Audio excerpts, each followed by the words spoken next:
Samuel Kondo fut un compatriote camerounais né en 1927, décédé en 2020. Il est connu pour avoir été un très grand patron d'entreprise, patron de Amico, créé en France en 1957, et Socarto, créé au Cameroun en 1972. Il a été le tout premier Camerounais président du syndicat des industries du Cameroun, le Syndustri-Cam, en 1983, président du JICAM, premier Camerounais président du JICAM en 1988. Il a été dans sa vie deuxième vice-président de la Chambre de commerce, de l'industrie et des mines. Il a également été connu comme tout premier Camerounais président du conseil d'administration du Fonds national de l'emploi et président du conseil d'administration de l'Office national des zones franches industrielles.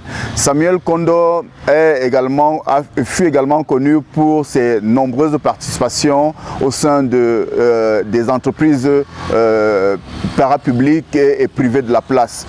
Donc c'est un ensemble de choses qui ont contribué à faire de Samuel Kondo une grande personnalité de l'environnement économique de notre pays.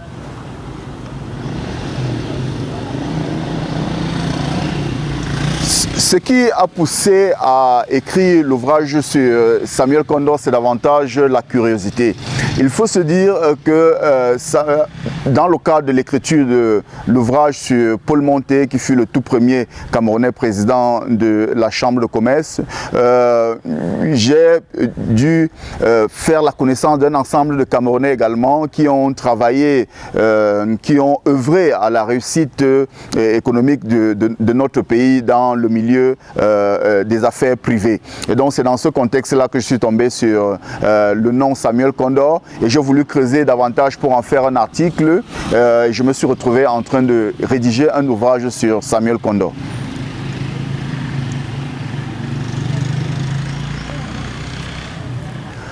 Alors, la loi des trois générations, il faut dire qu'au Cameroun, comme vous entendez trois générations, il est difficile de rencontrer des familles d'affaires, des entreprises familiales qui s'étalent sur trois générations. Or, le cas de la famille Kondo est un cas bien spécifique parce que l'entreprise familiale développée par Samuel Kondo a été mise sur pied par son père, Ethel Ebele Kondo, dont on voit la statue au niveau de Bessengue à Douala.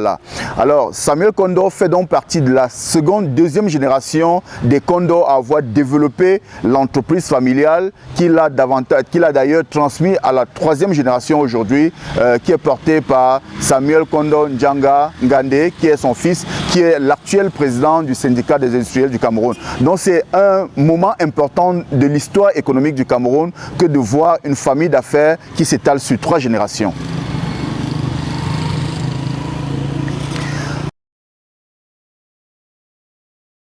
Alors après le premier livre sur Paul Monté, il est évident que nous allons continuer à travailler pour sortir un ensemble de réussite économique de notre pays de l'ombre.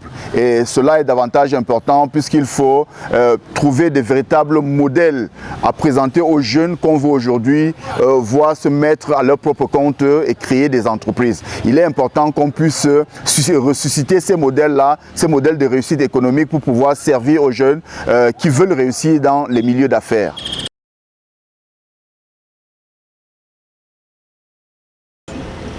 Alors, je m'appelle Fouelefak Tsamo Denis Christian, je suis historien, enseignant au département d'histoire et archéologie de l'université de Thion. Je m'intéresse plus précisément à l'histoire des patrons et des entreprises en situation coloniale et postcoloniale. Retrouvez mon nouveau livre sur le site des éditions Première Ligne et en librairie à partir du 9 mars 2023.